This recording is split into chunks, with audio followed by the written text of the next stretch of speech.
The moment Elijah Stanton saw the flicker of candlelight through the boarded window of the abandoned farmhouse, he knew someone was hiding there, and every instinct told him to turn his horse around and ride back to Lewiston. But something deeper pulled him forward into the gathering dusk of that September evening in 1878. He had been tracking a mare that had broken free from his ranch 3 days prior, following her hoofprints through the Idaho wilderness until they led him to this forgotten property at the edge of the Clearwater River Valley. The house had been empty for years, ever since the Hendersons packed up and moved back east after their crops failed 2 seasons running. Nobody came out here anymore. Nobody except whoever was inside right now, trying to stay invisible. Elijah dismounted slowly, his boots making soft sounds in the dried grass. He was 26 years old, tall and broad-shouldered from years of ranch work, with dark hair that needed cutting and eyes the color of sage. His father had taught him to approach unknown situations with caution but not aggression, and he kept that lesson in mind as he walked toward the sagging porch. "Hello in there," he called out, keeping his voice steady and calm. "I am not here to cause trouble, just tracking a lost horse." The candlelight disappeared instantly. He heard a small sound, like something being knocked over, then silence. "I am not with the law," he continued, stopping at the bottom of the porch steps, "and I am not looking to hurt anyone. But it is getting cold, and if someone needs help, I've got supplies." More silence. Then, so quietly he almost missed it, a woman's voice. "Go away." Something in those 2 words made his chest tighten. There was fear there, yes, but also exhaustion and a kind of desperate hope that he might actually listen. "I can do that," Elijah said. "But it is going to freeze tonight, and this place does not look like it has a working stove. At least let me leave some blankets and food on the porch." "Why would you do that?" "Because it is the right thing to do." He waited, listening to the wind move through the cottonwoods that lined the old property. Somewhere in the distance, a coyote called out to its pack. His horse, Ranger, snorted softly behind him. "You alone?" the voice asked. "Just me and my horse." Another long pause. Then, "Leave the supplies and go, please." Elijah nodded, even though she probably could not see him clearly through whatever crack she was watching from. He walked back to Ranger and untied his bedroll, along with a bundle of dried meat, hardtack, and a canteen of water. He set them carefully on the porch, then added his extra wool coat for good measure. "There is a ranch about 5 miles northeast of here," he said, raising his voice just enough to carry. "Stanton Ranch. If you need real help, that is where you can find me. Name is Elijah." He swung back into the saddle, every part of him wanting to stay and make sure this woman was truly all right, but knowing that forcing the issue would only make things worse. Trust had to be earned, especially from someone who was clearly running from something. The ride back to his ranch took longer in the dark, but Elijah knew these trails like he knew his own hands. The Stanton property sprawled across 500 acres of good grazing land, with a main house, barn, stable, and bunkhouse for the handful of ranch hands his family employed. His father had built it from nothing, arriving in Idaho territory back in the 50s when it was even wilder than it was now. When his parents died in a wagon accident 4 years ago, Elijah inherited everything, along with the responsibility of keeping it running. His foreman, Tommy Chen, was waiting by the barn when he rode in. Tommy was the son of Chinese immigrants who had stayed after the railroad work dried up, and he was the best hand with horses Elijah had ever known. "Find the mare?" Tommy asked. Tracks led to the old Henderson place. "Lost them in the dark." Tommy's expression shifted slightly. "You see anything else out there?" Elijah hesitated, then shook his head. "Nothing worth mentioning. I will head back out at first light." But he did not head back out at first light. Instead, he spent the morning working on fence repairs and trying not to think about that frightened voice in the darkness. By noon, he had convinced himself that the woman would have moved on, taking his supplies and putting distance between herself and whatever she was running from. By evening, he had given up pretending he was not worried. This time, he brought a proper pack of food, more blankets, and a traveling stove that could be set up inside if needed. He also brought his dog, Bear, a massive mixed breed with a gentle disposition despite his intimidating size. If the woman liked dogs, it might help her trust him. If she did not, well, Bear was good company regardless. The farmhouse looked even more desolate in the fading daylight, its paint long since stripped away by wind and weather. But when Elijah approached, he saw that the supplies he had left were gone, and there was a small wooden bucket sitting on the porch that definitely had not been there before. He picked it up and found it full of blackberries, carefully washed. Something warm spread through his chest. She had picked these as payment, as a way of saying thank you without having to speak to him directly. It was a kind gesture, and it told him something important. Whoever she was, she had been raised with manners and a sense of reciprocity. "I brought more supplies," he called out. "And a stove you can use, going to leave them here." He set everything down, then added, "Thank you for the berries. My mother used to make the best blackberry pie, have not had one in years." He waited, but there was no response. Still, he had the distinct feeling he was being watched, and not with hostility. It was more like curiosity, maybe even longing. "I meant what I said about the ranch," Elijah continued, speaking to the darkening air. "If you need help, real help, it is there. No questions asked." He left before he could talk himself into staying longer. 3 days passed. 3 days of ranch work and restless nights, of telling himself he had done what he could, and that this woman's problems were not his to solve. But on the 4th day, when he rode out to check on the cattle grazing near the river, he found himself detouring past the Henderson place. The supplies were gone again. In their place was a bundle of wild sage tied with a piece of twine, and a note written on a scrap of old newspaper in careful, elegant handwriting. "You are kind. Thank you." Elijah held that note for a long time, studying the graceful loops of the letters. This was a woman who had been educated, who came from a background where penmanship mattered. What was she doing hiding in an abandoned farmhouse in the Idaho wilderness? He started visiting every few days, always bringing supplies, always keeping his distance. Sometimes he would talk to the empty air, telling stories about the ranch or the town, about his parents or Tommy's terrible cooking. He never got a response, but the small gifts continued.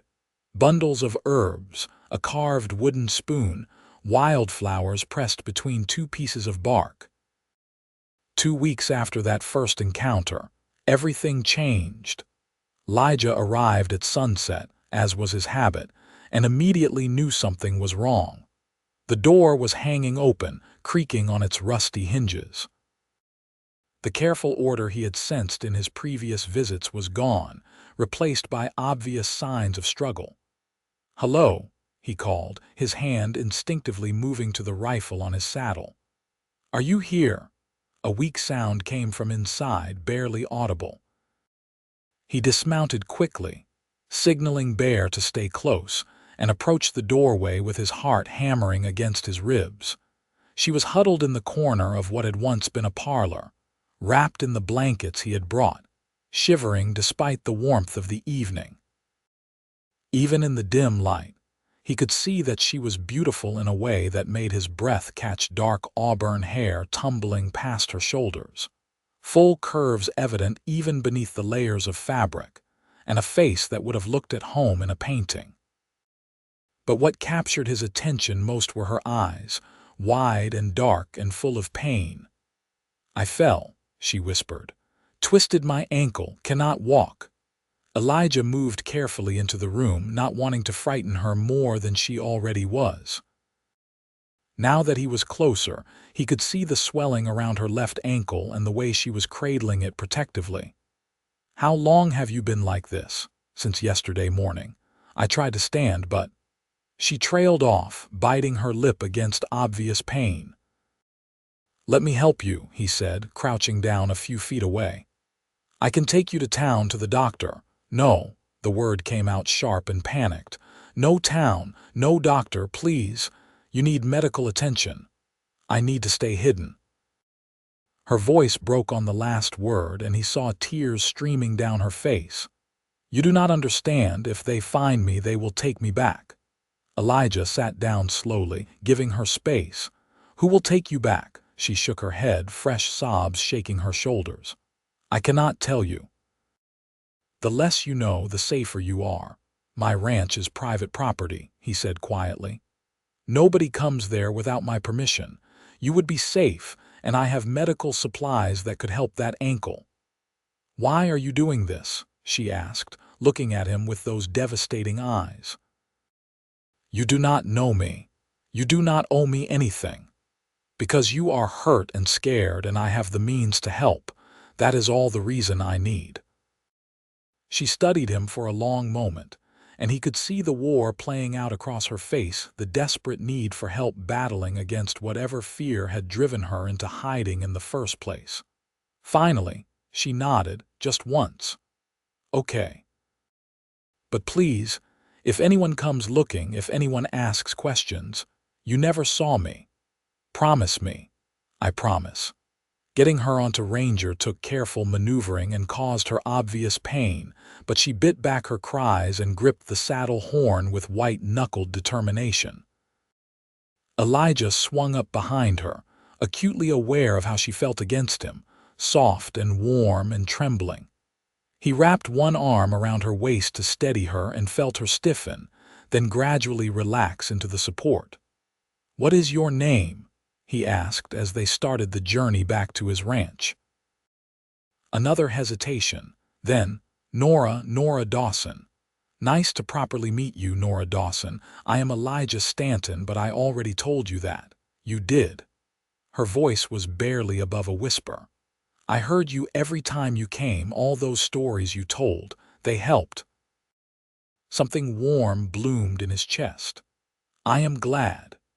They rode in silence after that, with Bear trotting alongside and the stars beginning to emerge overhead.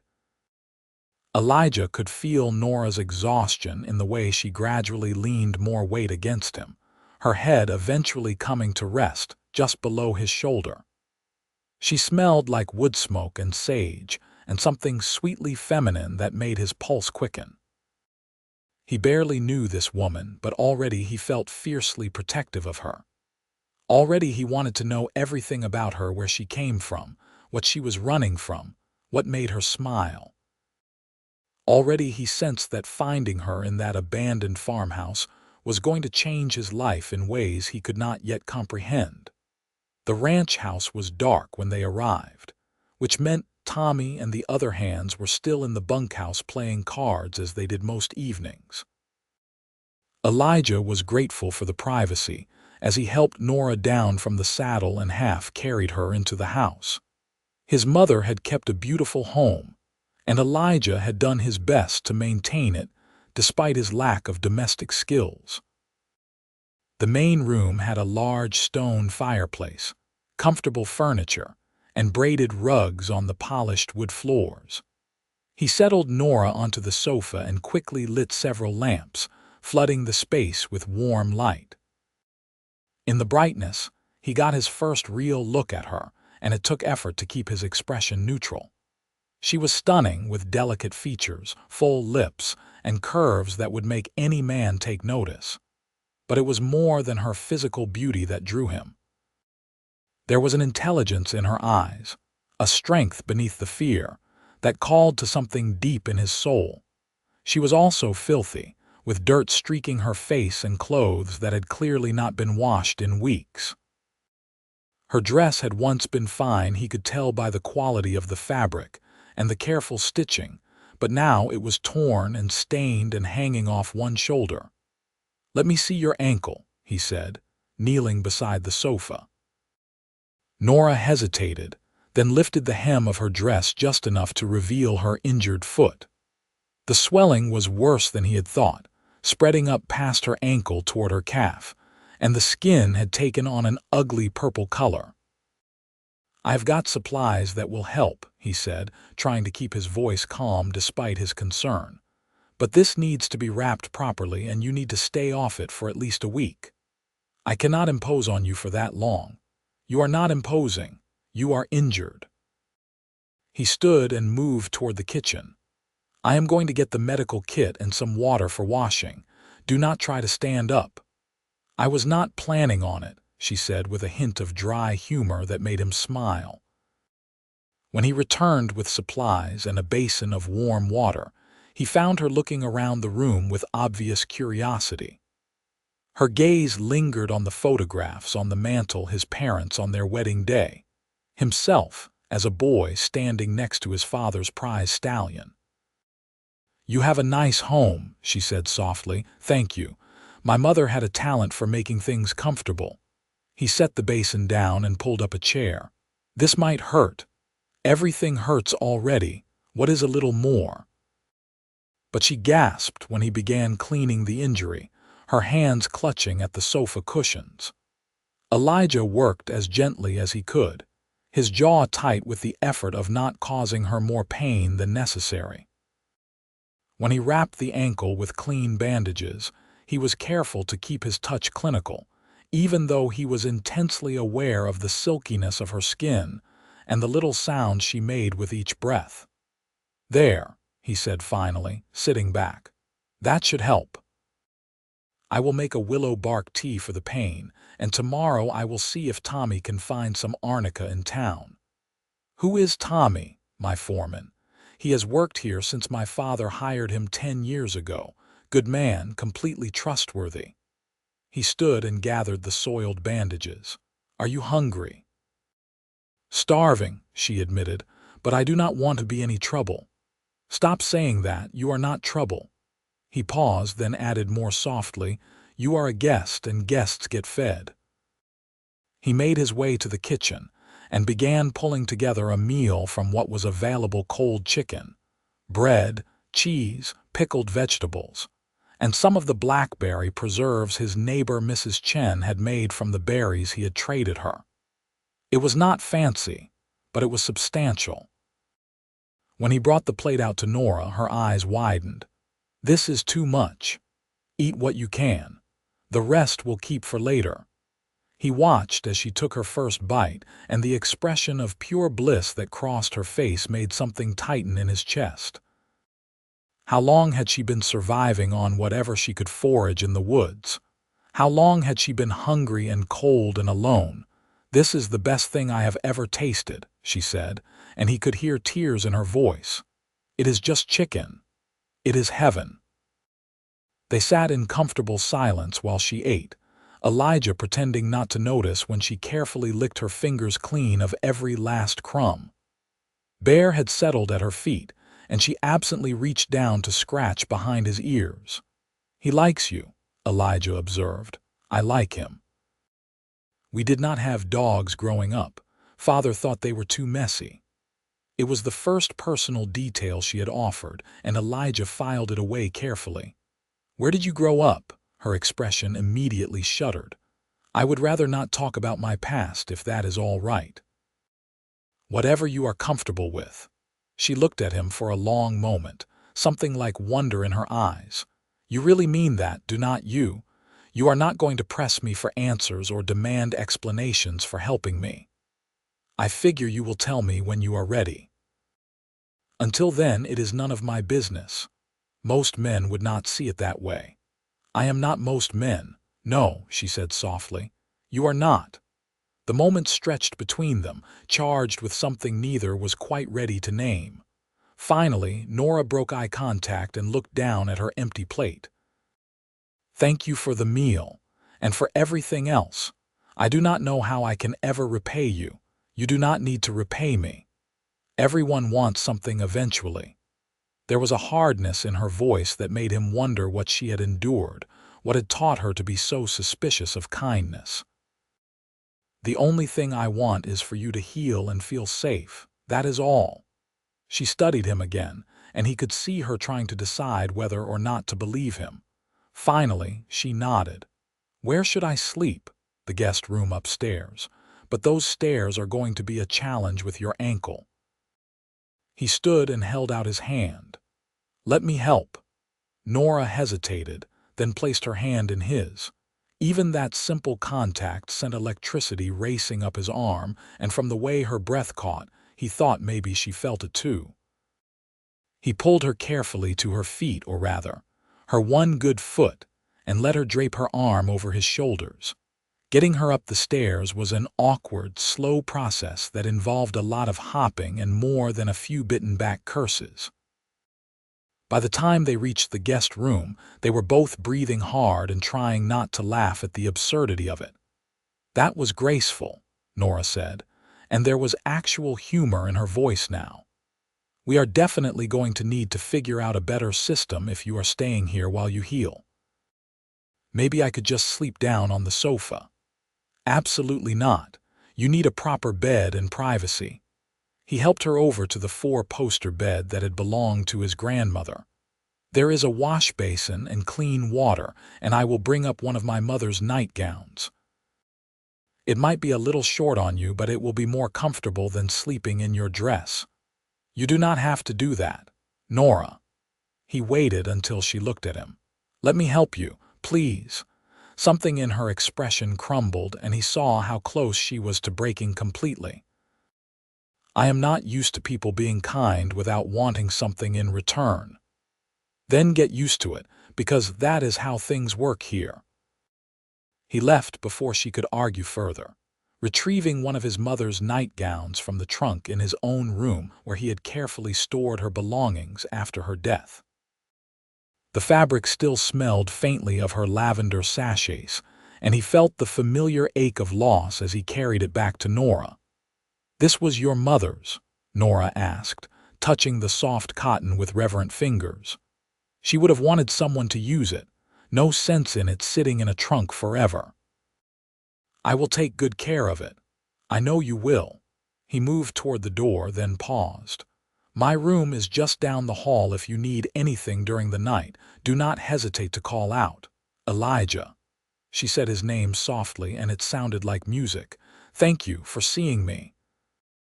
For not looking away. You are easy to see, Nora Dawson." He left before he could say anything else, before he could cross back to her and do something foolish like brush that auburn hair away from her face, or tell her that she was the most beautiful thing he had ever seen. She was vulnerable and hurt and under his protection. Taking advantage of that would make him the kind of man he had always despised. But lying in his own bed an hour later, staring at the ceiling and listening to the old house settle around him, Elijah could not stop thinking about the woman sleeping down the hall. Could not stop remembering the way she had felt in his arms on the ride home, or the sound of her voice when she thanked him, or the momentary flash of something in her eyes that had looked almost like longing. He had spent the last 4 years focused on keeping the ranch running, on honoring his parents' legacy, and taking care of the people who depended on him for their livelihood. Romance had seemed like a luxury he could not afford, and the few women in town who had shown interest had never made his heart beat faster. But Nora was different.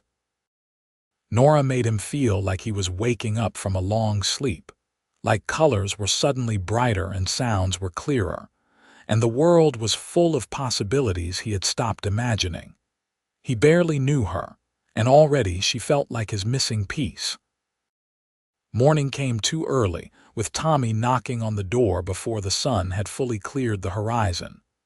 Elijah groaned and pulled on his pants, then padded downstairs barefoot to find his foreman standing on the porch with 2 cups of coffee. "Figured you could use this," Tommy said, handing him one. "You got in late last night. Had something I needed to take care of." Tommy's dark eyes were shrewd. "This something got anything to do with whoever is sleeping in your guest room?" Elijah nearly choked on his coffee. "How did you saw the light in the window and Ranger still had his saddle marks when I checked on him this morning? You never leave tack on that long unless you are distracted." He paused. "Everything all right?" "Yeah, just helping someone who needed it." "You going to tell me who?" "Not yet.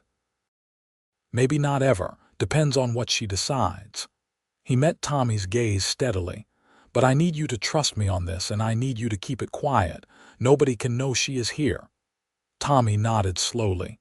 "She in some kind of trouble, the kind where people might come looking.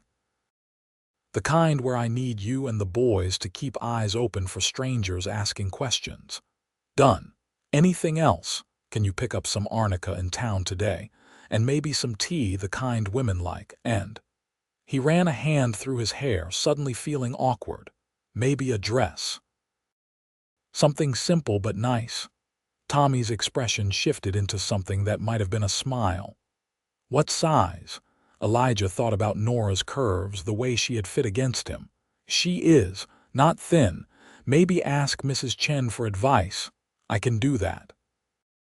Tommy took a sip of his coffee, clearly choosing his words carefully.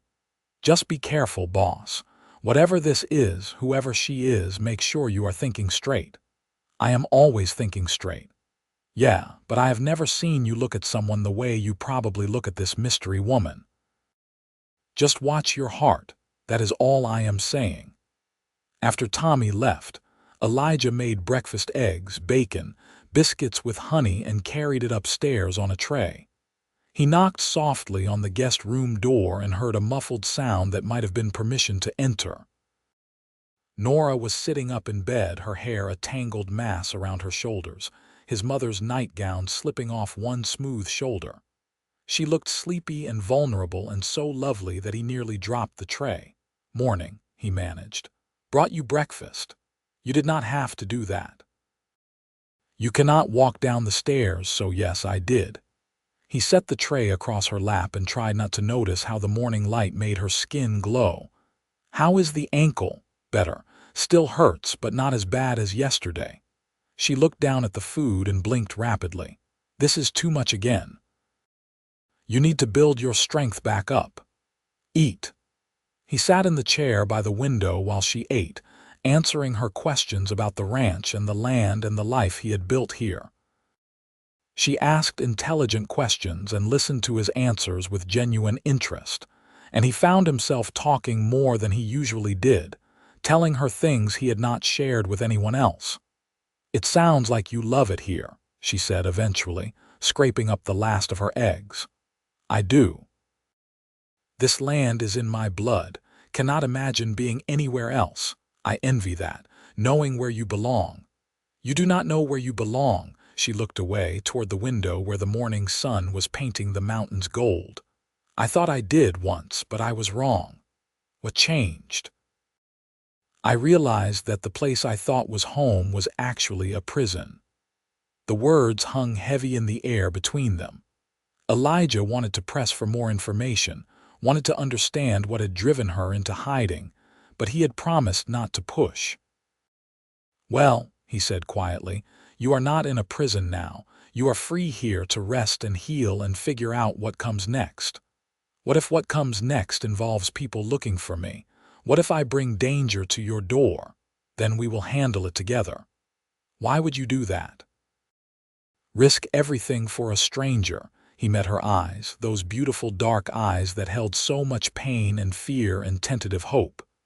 "Because you are not just a stranger anymore, Nora. You are someone I care about." Her breath caught. "You barely know me. I know enough. I know you are brave enough to survive on your own in the wilderness. I know you have a kind heart based on those gifts you left me. I know you are educated and clever and strong. That is plenty to care about." "Elijah." She said his name like a prayer and a question. "I am not what you think. My past, the things I have done, the reasons I am hiding, tell me or do not tell me, but either way, it does not change the fact that you deserve help. You deserve safety and kindness and a chance to start over if that is what you want." Tears spilled down her cheeks and she wiped at them furiously. "Stop being so good. Stop making me want things I cannot have." "What things?" "This.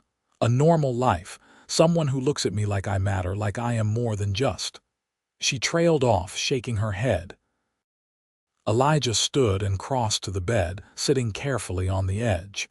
"You are more than anything anyone ever tried to make you. I can see that, even if you cannot yet." She looked at him with such longing it made his chest ache. "How can you be so sure?" "Because when I look at you, I see someone extraordinary, someone worth knowing, someone worth protecting." "You barely know me," she repeated, but her voice was weak. "Then let me know you better. Stay here while you heal. Let me help you figure out what comes next. Give us a chance to see what this could be." What could be?" He reached out slowly, giving her time to pull away, and tucked a strand of auburn hair behind her ear. "This thing between us. This connection. You feel it too, do not you?" "Yes," she whispered, "but I should not. It is too dangerous for you. Let me worry about that." They stayed like that for a long moment, his hand still touching her face, her eyes locked on his. The air between them felt charged with possibility, with the promise of something neither quite dared to name yet. Finally, Nora pulled back gently. "I should tell you the truth about why I am hiding. Only if you want to." She took a shaky breath. "My father is Harrison Dawson." The name hit Elijah like a physical blow. Everyone in the Idaho Territory knew Harrison Dawson, railroad magnate, land baron, and one of the wealthiest men west of the Mississippi. He was also known for his ruthlessness in business and his iron control over every aspect of his empire. "I did not know he had a daughter," Elijah said carefully. "He has 3. I am the youngest, and he was planning to sell me in marriage to Victor Preston to secure a railroad deal." "Victor Preston, the banker?" "Yes. He is 47 years old, has buried 2 wives already, and made it clear that he expects absolute obedience from his third." Her voice shook. "I told my father I would not marry him, that I wanted to choose my own husband, my own life." He laughed and said women do not get to choose. "That I would do as I was told or he would make me regret it. So you ran." 3 months ago. I had been planning it for weeks, saving money, figuring out how to disappear. I made it to Lewiston and was going to catch a stagecoach to Oregon, but my father had men at every station, every hotel, watching for me. So I went into the wilderness instead, kept moving, stayed hidden. Eventually ended up at that farmhouse, thinking I could wait them out. But your father is still looking. He will never stop looking. Do you understand that? He will never stop until he drags me back and makes an example of me for defying him, and anyone helping me will be destroyed too." She gripped his hand hard. "That is why you need to let me go. Before he finds out I am here." Elijah considered this, turning over the implications. Harrison Dawson was a powerful man with deep pockets and a long reach. Crossing him could mean losing the ranch or worse. But when he looked at Nora, at the desperation and fear in her eyes mixed with that stubborn strength, he knew his answer had never really been in question. "I am not letting you go," he said firmly. "Your father might be powerful, but this is my land, and you are under my protection now. Let him try to take you. He will find it is not as easy as he thinks. Elijah, you do not understand what he is capable of, and he does not understand what I am capable of when I am protecting someone I care about." He squeezed her hand. "You are staying, Nora. We will figure out the rest as it comes. This is insane. Probably, but it is also right." She stared at him and slowly, something in her expression shifted. The fear was still there, but underneath it was something else: hope, relief, and the first stirrings of trust. "Okay," she said finally. "Okay. But if things get dangerous, if my father sends men, you have to promise you will let me leave. I will not let you lose everything because of me. Deal. Though I am not planning on losing anything. They spent the rest of the morning talking, Nora sharing more about her life as Harrison Dawson's daughter, the grand house in Boise. The endless parade of suitors her father deemed suitable, the suffocating expectations and total lack of freedom. She talked about her mother, who had died when Nora was 12, and how everything changed after that. How her father became harder, colder, more focused on business than family. I think he saw us as assets after Mother died, she said. My sisters both married who he told them to marry, had the children he expected, became perfect society wives. I was supposed to do the same, but I could not. I kept thinking about Mother, about how she used to tell me stories about adventure and freedom and choosing your own path. I wanted that. I wanted to live, not just exist as someone's property. You should have that, Elijah said. Everyone should. Most women do not get that choice. They should. She smiled at him, and it transformed her face. You are unlike any man I have ever met, Elijah Stanton. I am going to take that as a compliment. You should. Over the next few days, they fell into a comfortable routine. Elijah would bring breakfast and dinner upstairs, spending longer and longer periods sitting with Nora and talking. They discussed everything: books, politics, philosophy, dreams. She was well-read and sharp-witted, able to hold her own in debates about everything from territorial governance to the ethics of westward expansion. You have thought a lot about these things, he observed one evening as they argued good-naturedly about the merits of homesteading versus ranching. I had a lot of time alone to think, and my mother encouraged me to read widely, even books my father thought were inappropriate for women. She gestured to emphasize her point and winced as she accidentally moved her ankle, still hurting, less every day. I think I might be able to try walking on it soon. Do not rush it. The last thing you need is to re-injure yourself, says the man who is probably desperate to get back to his normal routine instead of playing nursemaid. I like playing nursemaid. It gives me an excuse to spend time with you. Color rose in her cheeks. You do not need an excuse for that. Good to know. The awareness between them was growing stronger by the day, crackling in the air whenever they were close. Elijah found himself looking forward to every moment with Nora, every smile, every laugh, every passionate discussion that left them both energized and happy. She was becoming essential to him in a way that should have been frightening, but instead felt absolutely right. Tommy noticed, of course. You are smiling more, he commented one afternoon while they were mending fence. Am I, like an idiot? It is a good look on you, he hammered in a post. She doing all right, the mystery woman, her name is Nora, and yes, she is healing well. Nora, pretty name. Tommy gave him a sidelong look. You planning on keeping her around after she heals, if she wants to stay? And if she wants to leave? Elijah paused in his work, considering the question. The thought of Nora leaving made something twist painfully in his chest. Then I will let her go. But I am going to do everything I can to convince her to stay. You love her. I barely know her. That was not a no. It was not a no. Somewhere in the past week, while sitting by Nora's bedside and learning the contents of her mind and heart, Elijah had fallen completely and irrevocably in love with her. It was fast and maybe foolish, but it was also the most certain thing he had ever felt. But saying it out loud to Tommy was one thing. Saying it to Nora was something else entirely, especially when she was still so fragile and uncertain about her future. So he kept the words locked inside and showed his feelings through actions instead, through the care he took with her meals. The way he made sure she was comfortable. The hours he spent simply being present with her. 2 weeks after Nora's arrival, she finally felt strong enough to try walking. Elijah helped her down the stairs carefully, one slow step at a time, his arm secure around her waist. When they reached the bottom, she took a few experimental steps on her own, wincing but staying upright.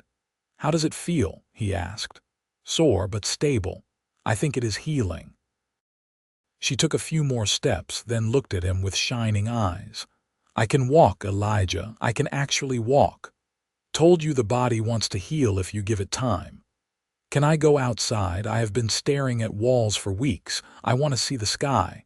"Of course. Let me help you."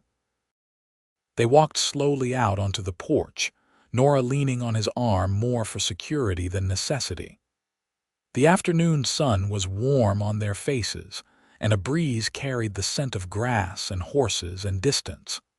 Nora closed her eyes and breathed deeply, and Elijah watched her with his heart in his throat. "This is beautiful," she said softly. "Your ranch, your life, all of it. It could be your life too if you wanted." Her eyes opened, locking on his. "What are you saying?" "I am saying that I do not want you to leave when you are fully healed.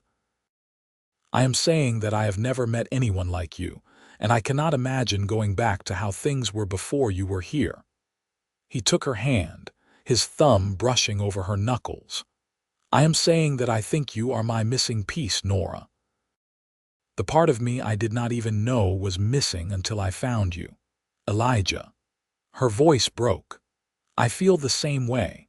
I think I started falling for you the first time you left those supplies at the farmhouse, when you could have just walked away but chose to help instead. And every day since then, every conversation, every moment together, I have just fallen deeper. Then stay, make a life here with me." "What kind of life? I am a runaway, hiding from my father.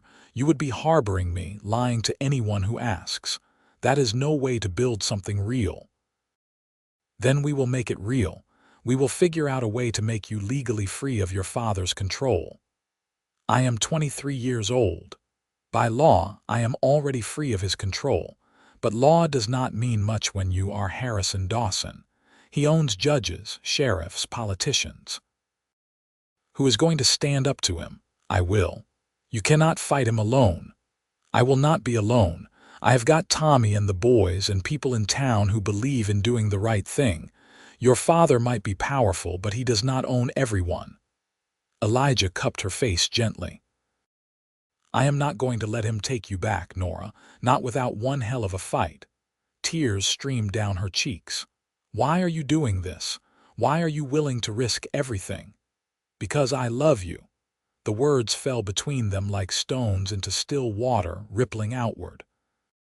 Nora's breath caught, her eyes going wide. "I love you," Elijah repeated, more firmly now. "I know it is fast, I know it seems impossible, but it is true. I love your strength and your spirit and your brilliant mind. I love the way you laugh and the way you argue with me about everything. I love that you survived on your own for 3 months because you refused to let anyone else control your life. I love you, Nora Dawson, and I want to spend the rest of my life showing you what it is like to be loved without conditions or expectations." She was crying in earnest now, great heaving sobs that shook her whole body. "I love you too. God help me, I love you too. I did not think I could feel this way about anyone, did not think anyone would ever see me as more than just a possession or a problem. But you see me, Elijah. You really see me."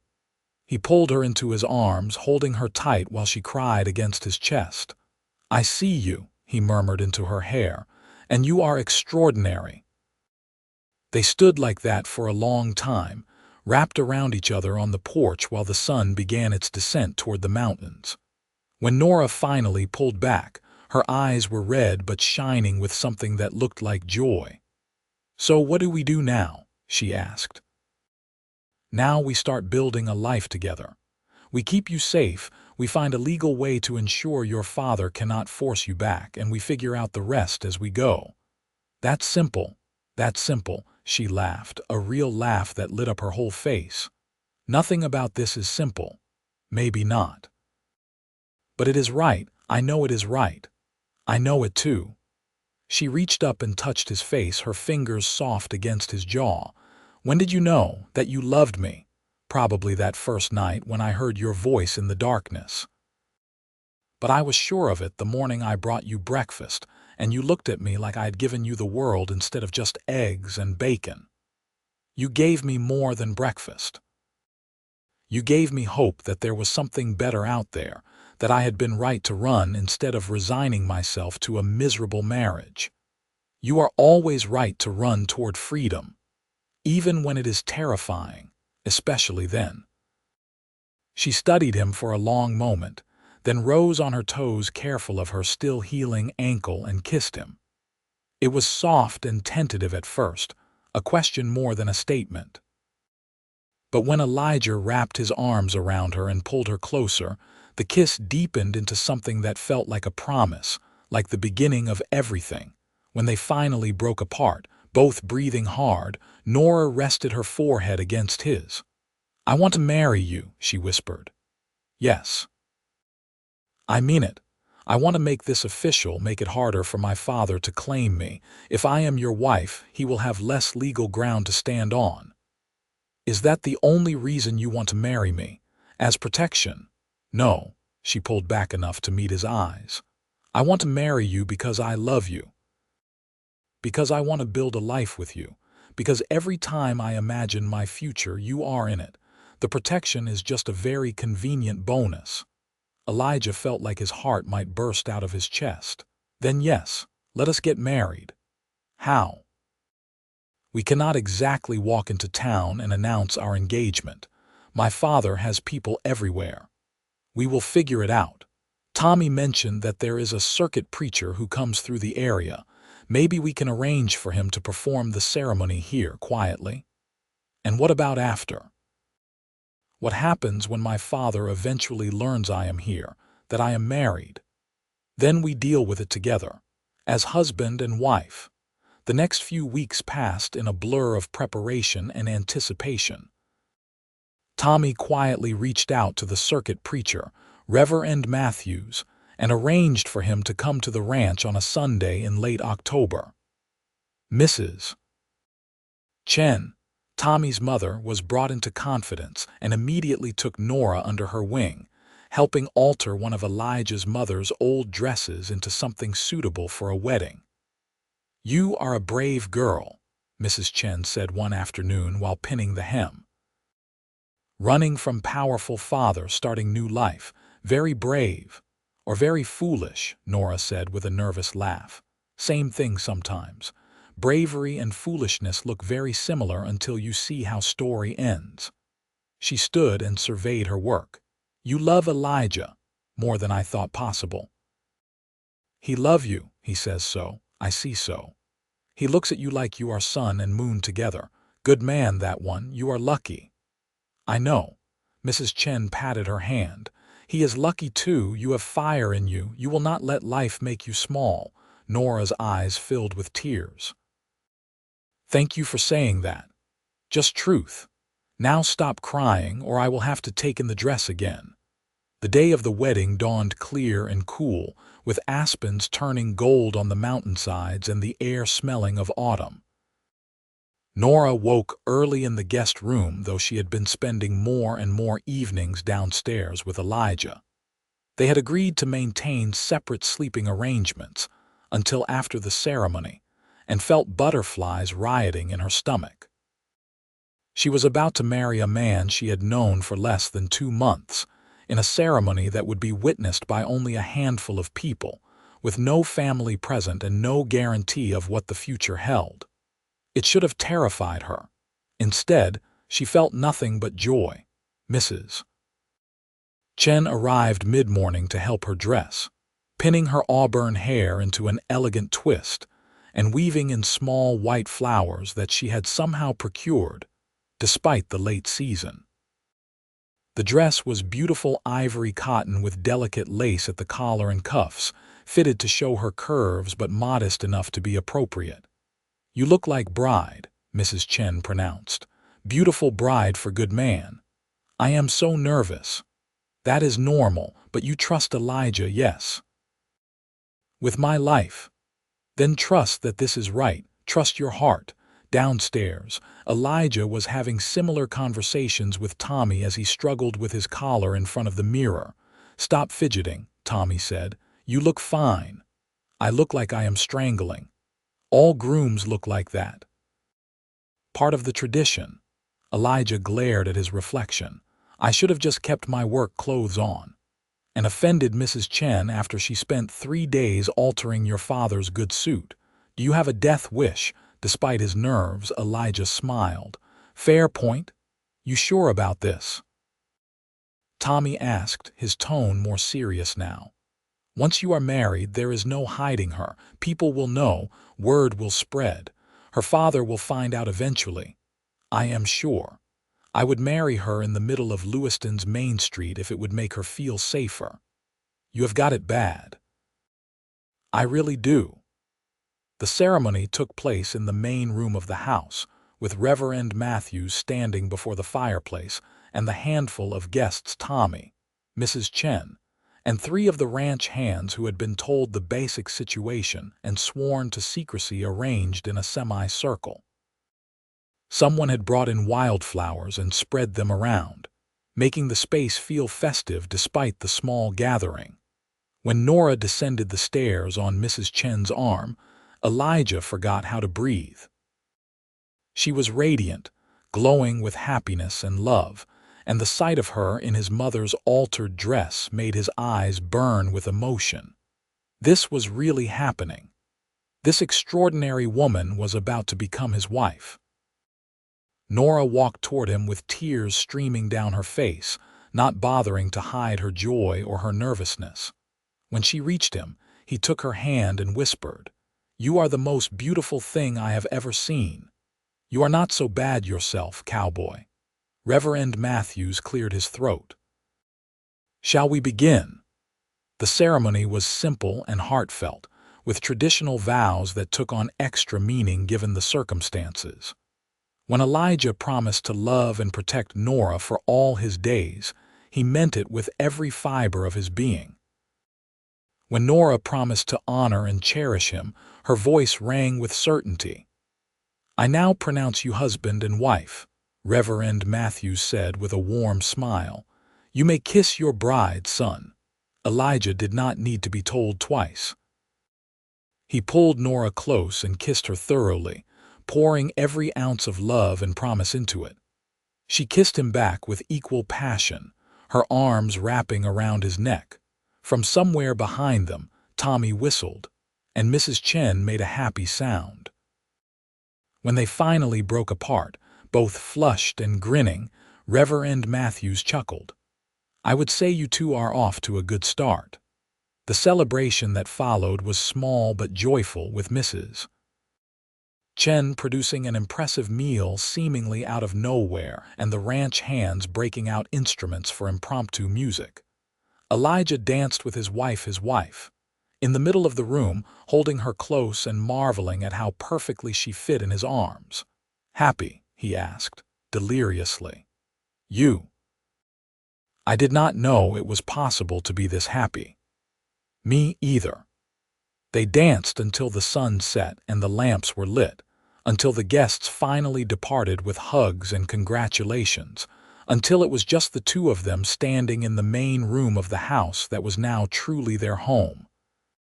"So," Nora said, suddenly looking shy. "What happens now?" Elijah took her hand and raised it to his lips, kissing her knuckles. "Now I carry you upstairs to our bedroom and I spend the rest of the night showing you exactly how much I love you." She shivered. "Our bedroom, that sounds wonderful." "It does it not?" He swept her up into his arms, making her laugh and clutch at his shoulders.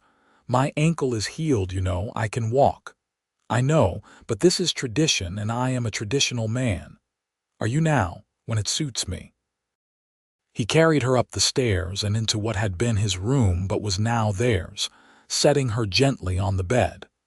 For a moment, they just looked at each other, the weight of everything that had brought them to this point hanging in the air. "I love you, Nora Stanton," Elijah said, savoring her new name. "I love you too, Elijah Stanton, my husband, my missing piece." "You're missing piece," he agreed, and then he kissed her again, and there were no more words for a very long time. The weeks following the wedding passed in a golden haze of happiness. Nora took to ranch life with surprising ease, learning to manage the household and even helping with some of the lighter outdoor work when her ankle was fully healed.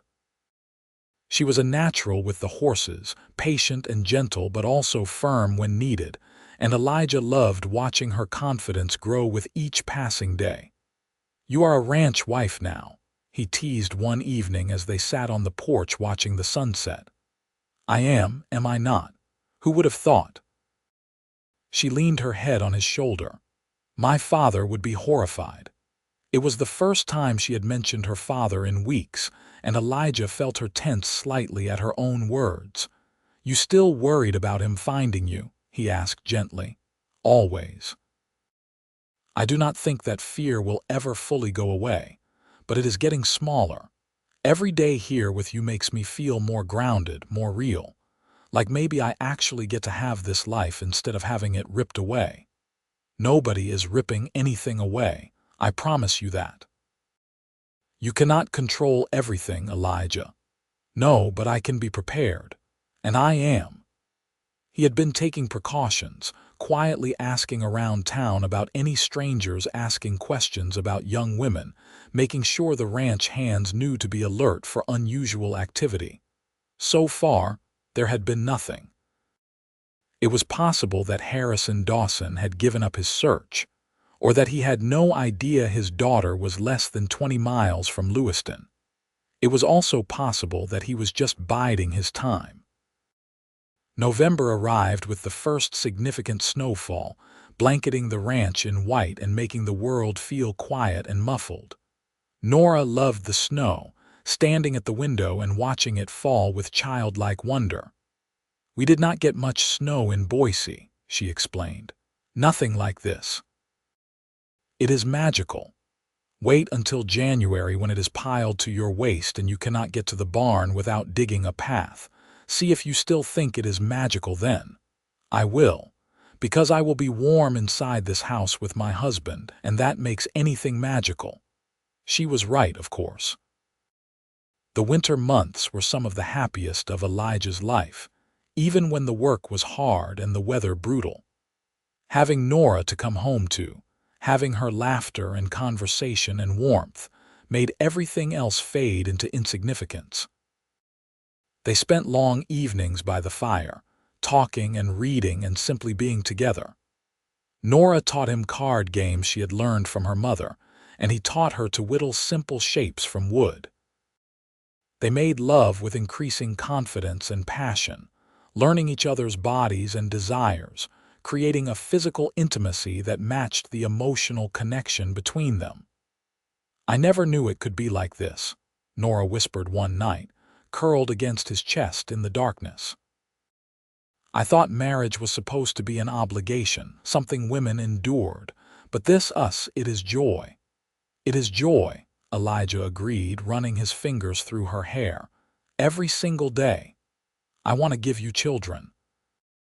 I want to fill this house with love and laughter and all the things I never had growing up. We will, in time. There is no rush. I know. I just want you to know that I think about it, about our future, about growing old here with you." "That sounds perfect." Christmas came and went, celebrated quietly with just the two of them and Tommy and Mrs. Chen. Elijah gave Nora a beautiful leather-bound journal, and she gave him a scarf she had knitted herself, slightly uneven but made with obvious love. "It is terrible," she said, laughing at the lopsided stitches. "Mrs. Chen tried to teach me, but I am apparently hopeless with yarn."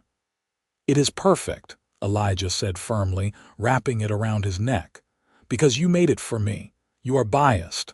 Absolutely, and I am not apologizing for it." The new year of 1879 arrived with clear skies and frigid temperatures. Elijah was out checking on the cattle one January morning when Tommy rode up fast, his expression grim. "We have got a problem," Tommy said without preamble. "What kind of problem?" The kind where three well-dressed men rode into Lewiston yesterday asking about Harrison Dawson's daughter. They have got a description, and they are offering a substantial reward for information. Elijah felt ice settle in his stomach. Anyone talk? Not that I heard, but you know how it is. Enough money and people will talk. We need to assume they will eventually find out she is here. Then we need to be ready. They rode back to the ranch together, Elijah's mind racing through possibilities and plans. When they arrived, he found Nora in the kitchen kneading bread, flour dusting her hands and a peaceful expression on her face. The sight of her like that, so domestic and happy, made what he had to tell her even harder. "Nora, we need to talk." She looked up, and whatever she saw in his face made her go pale. "He found me, did not he? He has men in Lewiston asking questions. We do not know if they will trace you here, but we need to be prepared." The bread dough fell from her hands. "I should leave right now before they connect me to you." "No, Elijah, no," he repeated firmly, crossing to her and taking her flour-dusted hands in his. "We are not doing this. You are not running again. We are going to face this together. He will destroy you. He will take the ranch, ruin your reputation, maybe even have you arrested for harboring me. Let him try. I am not going to let him take you back to a life you do not want. I promised you that, and I keep my promises. This is insane. We should be smart about this. We are being smart. We are standing our ground on our own property as husband and wife. You are legally my wife now, Nora. That changes things." "Does it though? What if he claims the marriage is invalid because I ran away from home? Then we will fight him in court. We will get the best lawyer we can find, and we will prove that you had every right to refuse a marriage you did not want." She searched his face, and he could see the war playing out in her eyes, the instinct to run battling against her desire to stay and fight. Finally, she took a shaky breath. "Okay, we face this together. But Elijah, if things get dangerous, if he threatens violence, I need you to promise you will back down.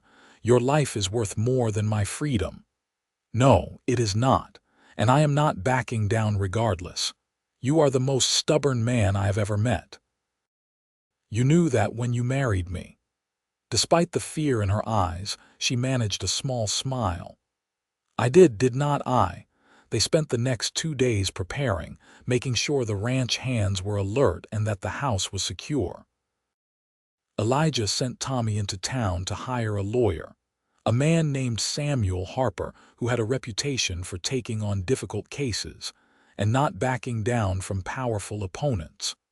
Harper arrived at the ranch on the 3rd day, a thin man in his 50s with sharp eyes and a sharper mind. He listened to Nora's story without interruption, taking careful notes, and when she finished, he sat back and steepled his fingers. "This is going to be difficult," he said bluntly. "Your father has resources and connections that we cannot match, but you have several things working in your favor. First, you are an adult woman who has been legally married. That matters, even if your father does not like it. Second, forced marriage is ethically questionable, even if it is not technically illegal.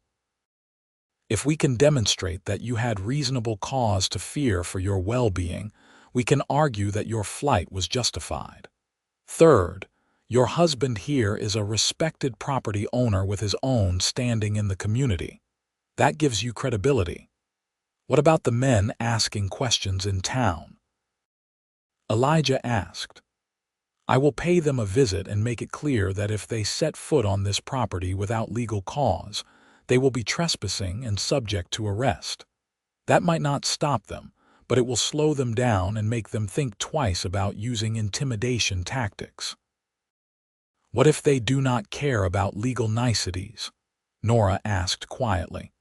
"What if my father just sends them to take me by force? Then we make sure there are witnesses and that law enforcement is notified immediately. Your father might be powerful, but even he cannot afford the scandal of kidnapping a married woman from her own home in front of multiple witnesses. It was not the guarantee of safety Elijah wanted, but it was something. Harper left with instructions to keep detailed records of any contact with Dawson's men and to send word immediately if the situation escalated. That night, Elijah held Nora close in their bed, feeling the tension in her body and wishing he could absorb her fear. "I am sorry," she whispered. "I am sorry I brought this into your life. Stop apologizing. You are not responsible for your father's actions. But I am responsible for running and for dragging you into the consequences. Nora, look at me." He waited until her eyes met his. "You did not drag me into anything. I chose this. I chose you. And I would make the same choice every single day for the rest of my life. Do you understand that? I am trying to. Try harder. Because I love you more than I love safety or comfort or an easy life. I love you more than anything, and that means we face whatever comes together." She kissed him then, desperate and clinging, and he responded with everything he had, trying to pour his certainty and love into her through touch and breath and whispered promises. The confrontation came a week later. Elijah was in the barn when he heard horses approaching fast. He stepped outside to find 3 men dismounting in his yard, all dressed in expensive suits that looked absurd in the ranch setting. Behind them, Tommy was already moving into position by the house, his rifle visible but not aimed. "Can I help you, gentlemen?" Elijah asked, keeping his voice level. The man in front, tall and cold-eyed, pulled a paper from his coat. "I am looking for Nora Dawson. I have reason to believe she is on this property." "Who is asking?" "My name is Wallace. I work for Harrison Dawson. His daughter ran away from home several months ago, and he is very concerned about her welfare."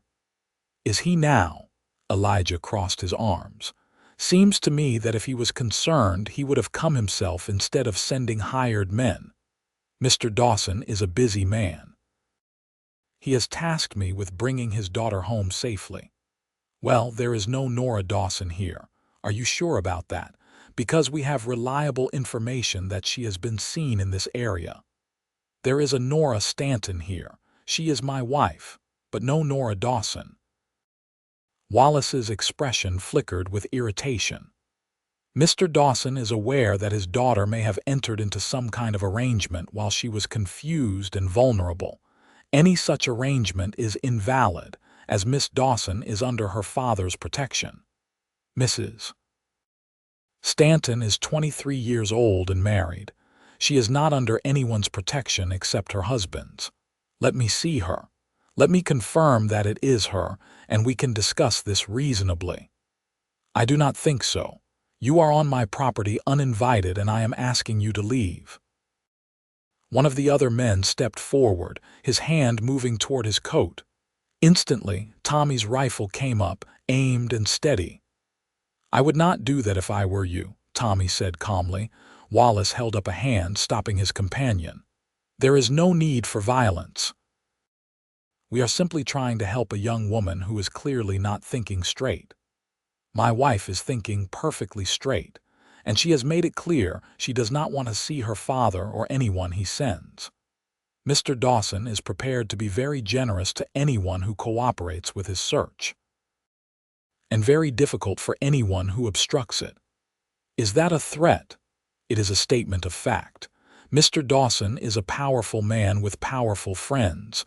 You would be wise not to make an enemy of him, and you would be wise not to threaten a man on his own property." Before Wallace could respond, the front door opened and Nora stepped out onto the porch. She was pale but composed, her spine straight and her chin up. "Mr. Wallace," she said, her voice carrying clearly, "tell my father that I am not coming back. Tell him that I am legally married and living my own life, and that if he attempts to interfere, I will fight him with every resource I have." Wallace's expression shifted to something that might have been sympathy. "Miss Dawson, Mrs. Stanton, your father loves you. He wants what is best for you. What he wants is control.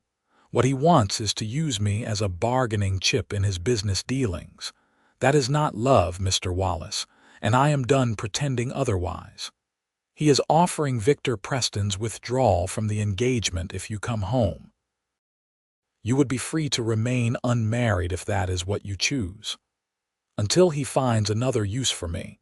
Until he decides I am being too independent again. Nora shook her head. I know my father. Any promise he makes will last exactly as long as it suits him. I am staying here with my husband. Wallace looked between Nora and Elijah, clearly calculating his options. Finally, he tucked the paper back into his coat. I will relay your message, but Mr. Dawson is not a man who accepts refusal easily. I expect this is not over. Then we will be ready when he comes back, Elijah said. Wallace and his companions mounted their horses and rode away, leaving tense silence in their wake. As soon as they were out of sight, Nora's composure crumbled. She swayed on the porch, and Elijah was there in an instant, catching her and holding her tight. You were so brave, he murmured into her hair. I was terrified. You did not show it. You stood up to them, made your position clear. I am so proud of you. She clung to him, shaking. This is really happening. He is really coming for me, and we are ready. You heard what Harper said. Your father cannot just take you by force, not without consequences. And now there are witnesses to the fact that you refuse to go with his men voluntarily. You do not know him like I do. You do not know what he is capable of when someone defies him. Then I will learn. But Nora, please believe me when I say that I am not backing down. I am not letting him take you.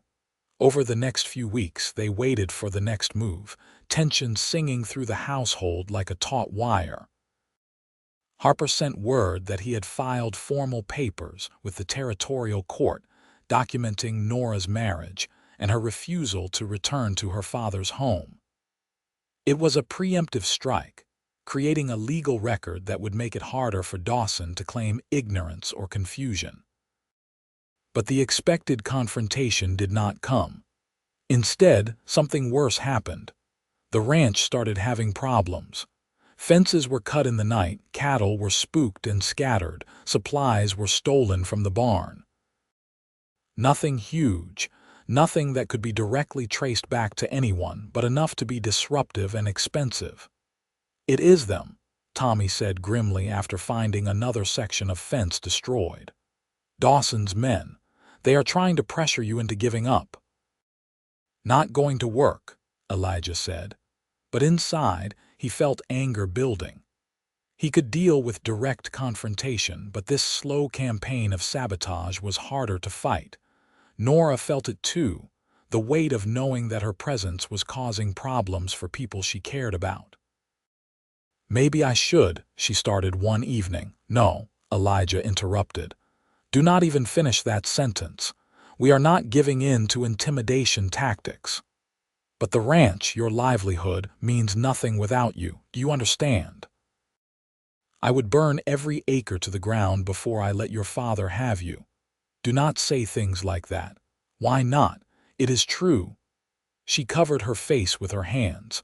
I just feel so helpless, like I am a burden instead of a partner. Elijah pulled her hands down gently, making her look at him. You are not a burden. You are my wife, my love, my everything. And we are in this together, which means we both deal with the hard parts. That is what marriage means. I know, she stopped, her hand going to her stomach with a strange expression. What is wrong? Nothing is wrong. I think something might be very right, actually. She met his eyes, and he saw hope and fear and excitement all mixed together. I think I might be pregnant. Time seemed to stop. Elijah stared at her, processing the words, and then a wild joy exploded through him. Really? You think you are sure? Not completely sure, but my courses are late, and I have been feeling strange in the mornings and... She trailed off, tears starting to fall. I think we are going to have a baby, Elijah. He swept her into his arms, holding her tight and feeling like his heart might actually explode from happiness. "A baby, we are going to have a baby." "Are you happy?" she asked into his shoulder. "Happy? Nora, I am over the moon. I am beyond happy. I am," he pulled back to look at her face. "Are you happy?" "Yes. Scared out of my mind, but yes, so happy." They held each other and cried and laughed, the troubles with her father temporarily forgotten in the face of this miraculous news. A baby. They were going to be parents, but the joy was tempered by practical reality. Nora being pregnant made the situation with her father even more complicated and urgent.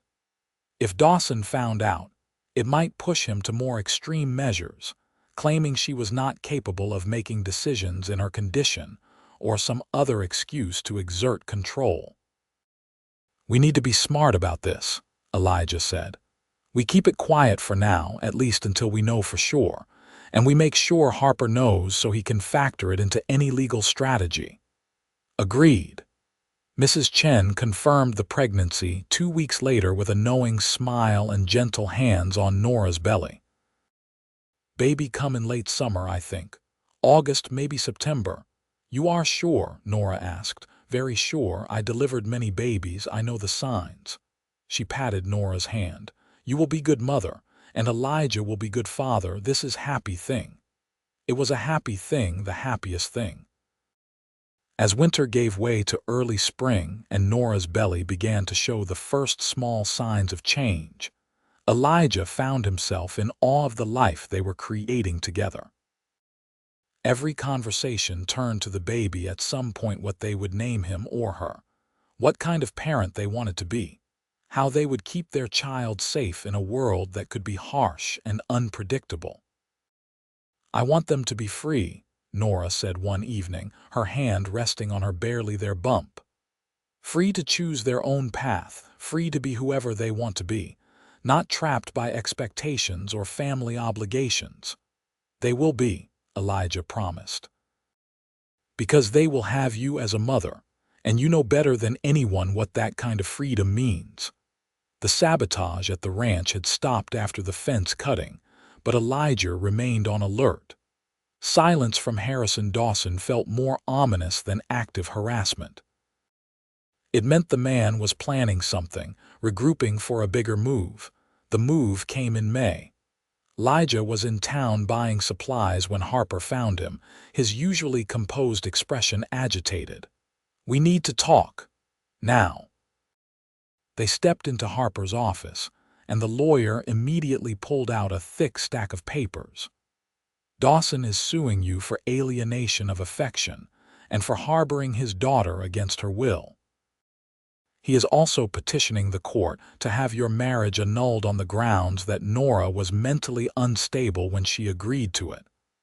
"That is insane. She was perfectly sane." "You know that, and I know that, but he has 3 doctors ready to testify that she showed signs of severe emotional distress and was not capable of making sound decisions. Doctors who he probably paid off. Almost certainly, but that does not mean a judge will not listen to them." Harper shuffled through more papers. "There is more. He is also claiming that you have no legal right to the ranch property, that there was some issue with the deed transfer when your parents died." Elijah felt cold fury settle in his gut. "That is a complete lie. The deed is clean." "I know. But fighting it will cost money and time, which is exactly what he wants. He is trying to bury you in legal battles until you are too exhausted and broke to keep fighting. So what do? We fight. We prove that Nora was of sound mind. We document her reasons for leaving, and we make it clear that she is happy and thriving in her current situation. The fact that she is pregnant actually helps us. It shows stability and forward planning, not the actions of someone unstable or coerced." "When does this go to court?" 3 weeks. "We need to prepare Nora to testify. She needs to be clear, confident, and unshakable on the stand." Telling Nora about the lawsuit was one of the hardest things Elijah had ever done. She took it quietly at first, just nodding and absorbing the information. But as the reality set in, he saw the fight come into her eyes. "He is not winning this," she said firmly. "I will not let him." "We will not let him," Elijah corrected. "Right. We." They spent the next 3 weeks preparing, with Harper coaching Nora on how to handle hostile questioning and what to emphasize in her testimony. She practiced telling her story over and over until it was clear and compelling, until every word rang with truth and conviction. The day of the trial arrived with gray skies and the threat of rain. The courthouse in Lewiston was packed, with townsfolk curious about the conflict between wealthy railroad baron Harrison Dawson and local rancher Elijah Stanton.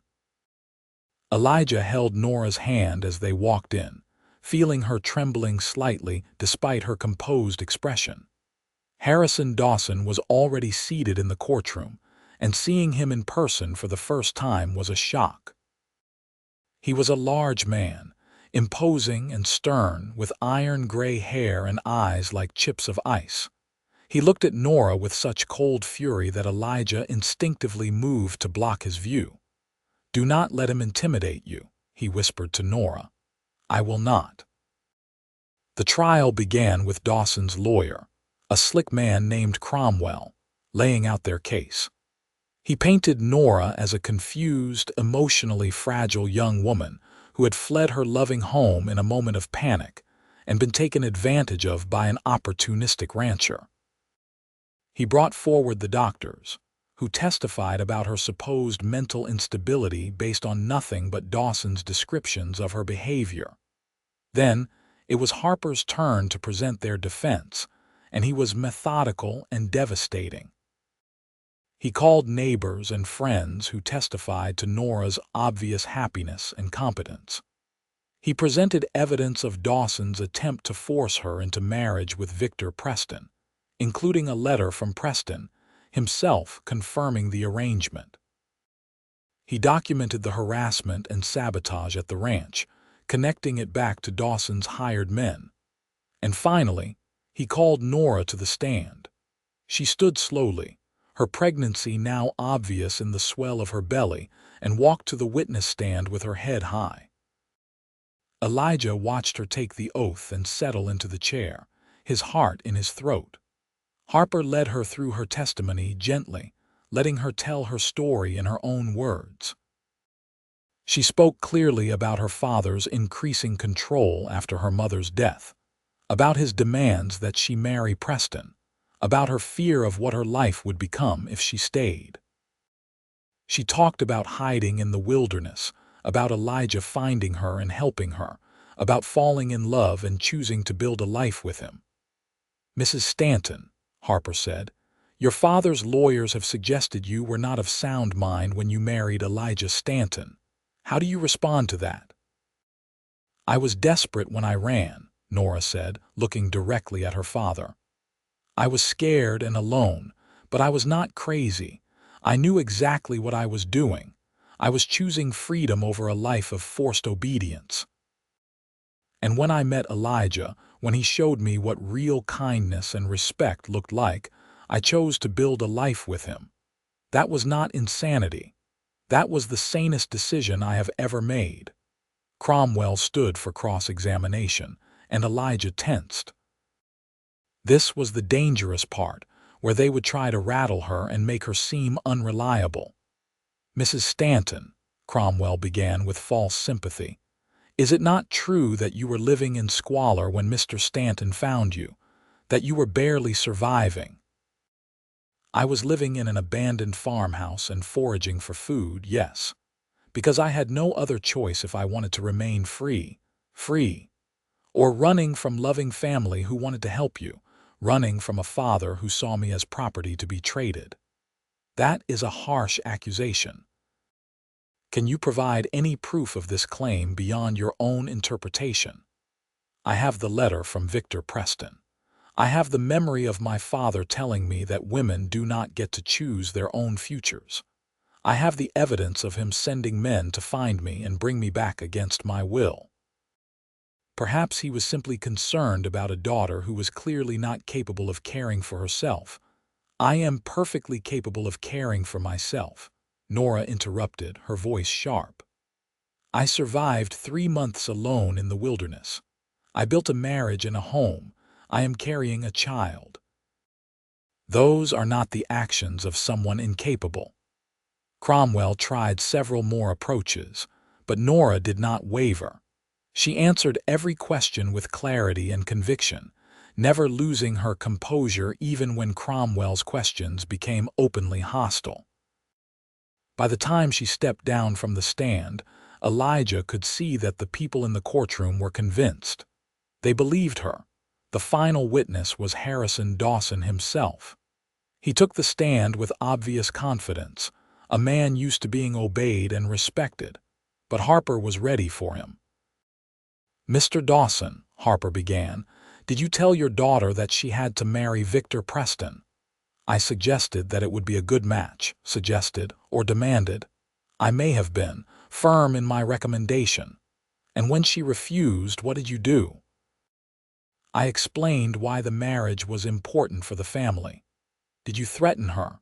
"I may have been stern about the consequences of refusing." Harper produced a letter, waving it slightly. "This is a letter from your daughter to her sister, written 2 weeks before she ran away. In it, she writes, 'Father says if I do not marry Mr. Preston, he will make sure I regret it. He says I will not see a penny of mother's inheritance and that I will be cut off from the family entirely. I am terrified of what he will do.' Does that sound like a suggestion, Mr. Dawson, or a threat?" Dawson's face darkened. "My daughter was being dramatic and disobedient. I was simply trying to guide her toward a stable future. By forcing her into a marriage with a man twice her age who she did not love. Marriage is not about love, it is about security and family alliance. And your daughter's happiness, her freedom to choose her own life, that matters not at all to you. I am her father. I know what is best for her, better than she knows herself. Yes." The courtroom rippled with reaction. Harper let the word hang in the air for a long moment before continuing. "Mr. Dawson, after your daughter left, did you hire men to find her?" "Of course. She was missing. I was concerned." "Did you instruct those men to bring her back by any means necessary?" "I instructed them to ensure her safety." "Did you send those same men to harass Mr. Stanton's ranch, to cut fences, scatter cattle, and steal supplies?" "I did no such thing." "Then how do you explain the testimony of 3 witnesses who saw men matching the description of your employees committing those acts? Coincidence? There are many men in this territory." Harper let the obvious lie speak for itself, then wrapped up his questioning.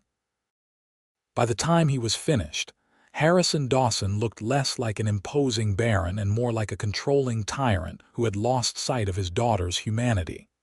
The judge, a stern woman named Margaret Foster, reviewed her notes carefully before speaking. "This court has heard extensive testimony about Mrs. Stanton's mental state, her reasons for leaving her father's home, and the nature of her marriage to Mr. Elijah Stanton.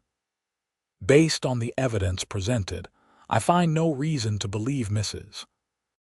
Stanton was mentally unstable or incapable of making her own decisions.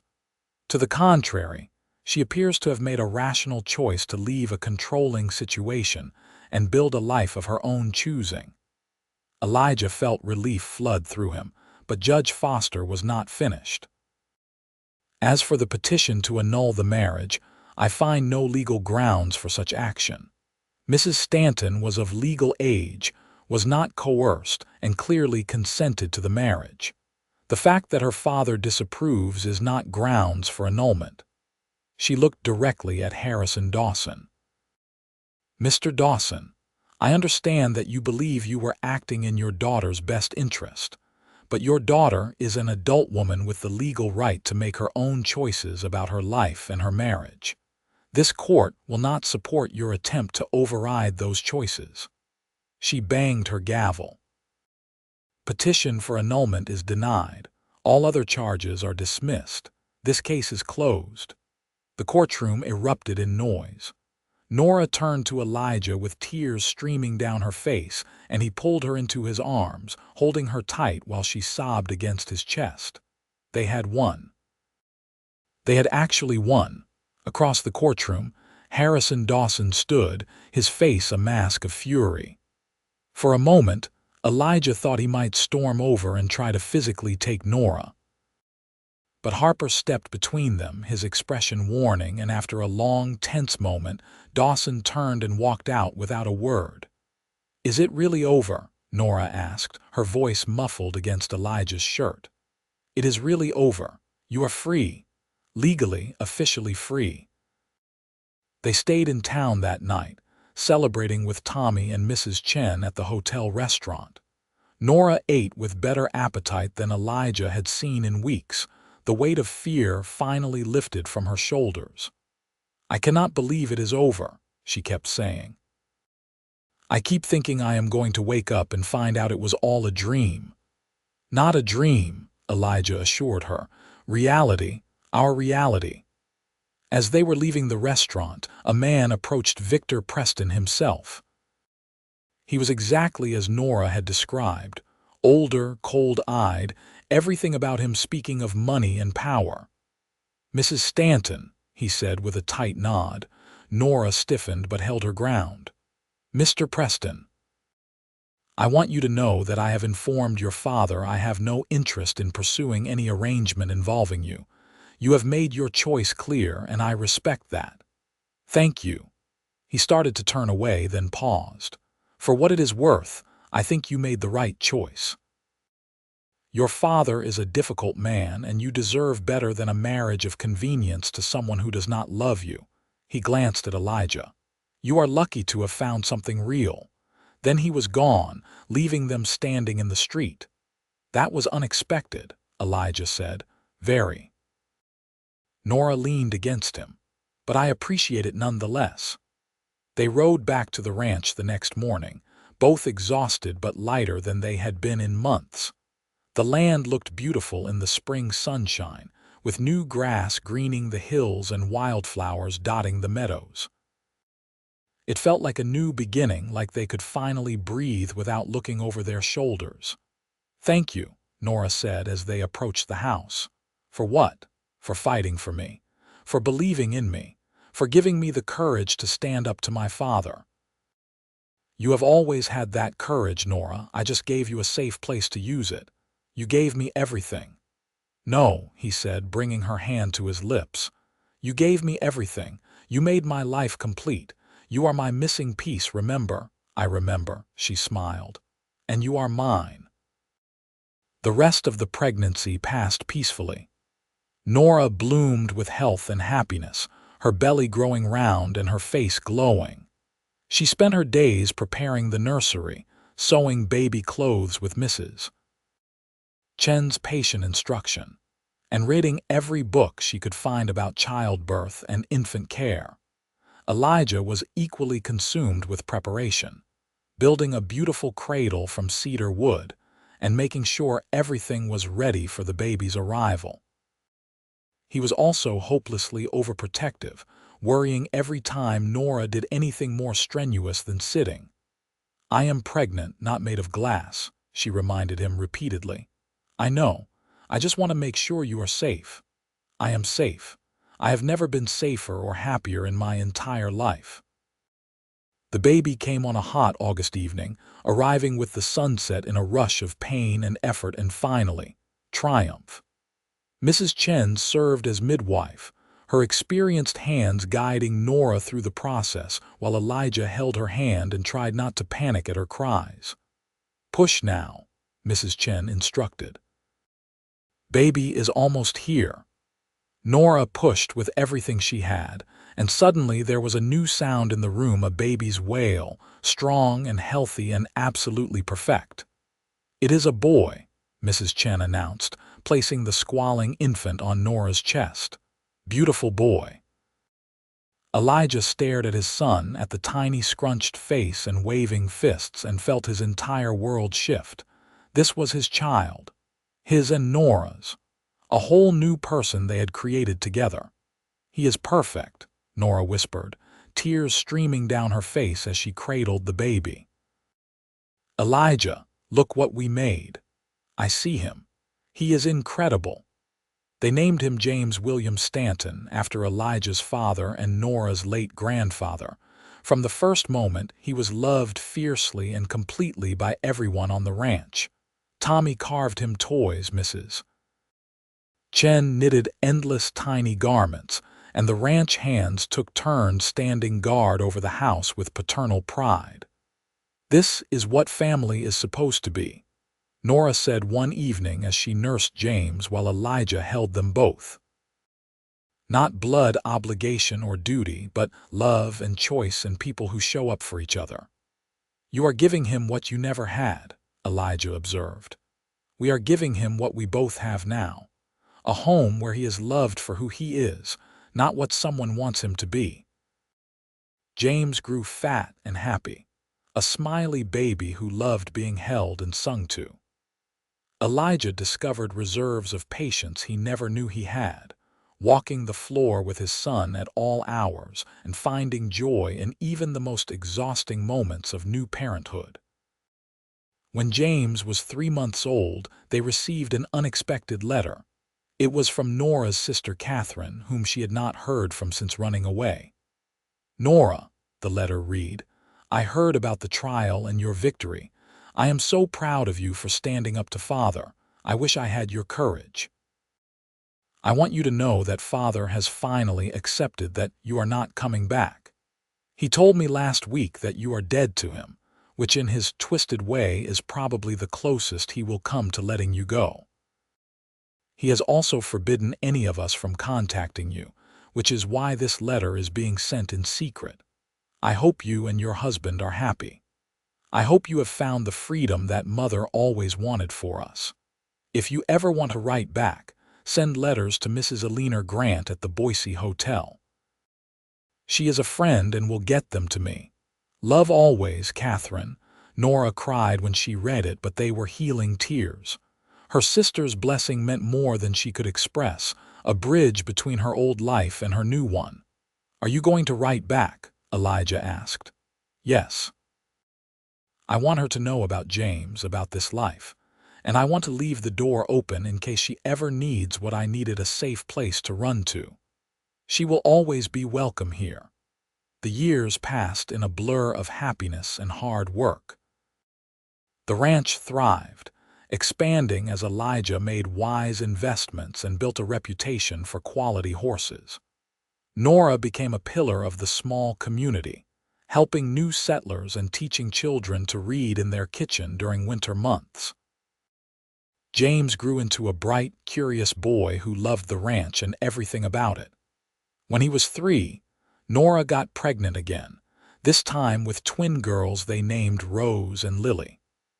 The house was chaos and laughter and love, exactly what Nora had dreamed of during those lonely months in the wilderness. Harrison Dawson died when James was 6, and Nora received word through Catherine. She felt grief, but it was complicated, tangled up with relief and old anger and sadness for what might have been if her father had been a different man. "I wish he could have known his grandchildren," she told Elijah. "Not as they are, because I would never let him near them with his ideas about control and property. But I wish he could have learned to see people as human beings worthy of love instead of assets to be managed. That was his loss. You gave him every chance to change. I know. It just makes me sad sometimes. You are allowed to be sad, even about complicated things." Catherine visited the following year with her husband and children, and the sisters spent hours reconnecting and healing old wounds. It turned out that Catherine had also been dreaming of freedom, and seeing Nora's life gave her courage to set boundaries with their father before his death. She was not as free as Nora, but she was working toward it in her own way.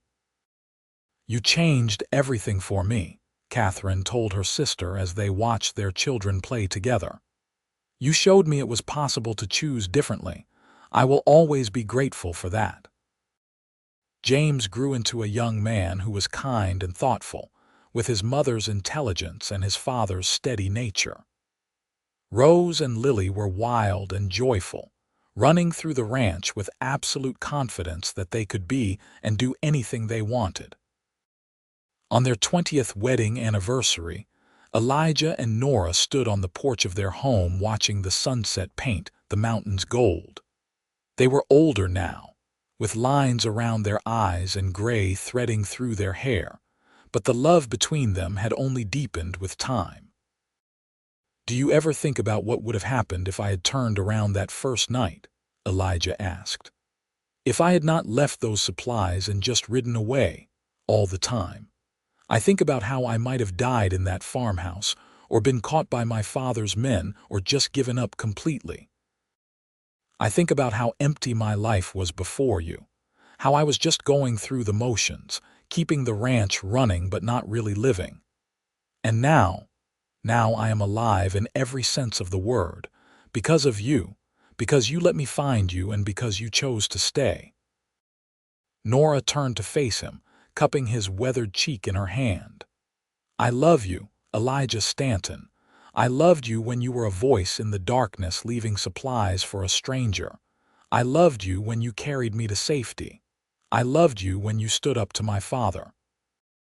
And I love you now, after 20 years and 3 children, and a lifetime of moments both ordinary and extraordinary. I love you too, Nora. You are still my missing piece. You always will be." They kissed as the sun dipped below the horizon. Two people who had found each other against all odds and built something beautiful and lasting. Behind them, through the windows, they could hear their children laughing, the sound of home and family and love. This was the life Nora had run toward when she fled her father's house all those years ago. This was the freedom she had been seeking, the joy she had barely dared to imagine. And standing there with Elijah's arms around her and their children safe inside, she knew with absolute certainty that every hard moment, every scared night, every risk had been worth it. She was home. She was free. She was loved. And she was exactly where she was meant to be.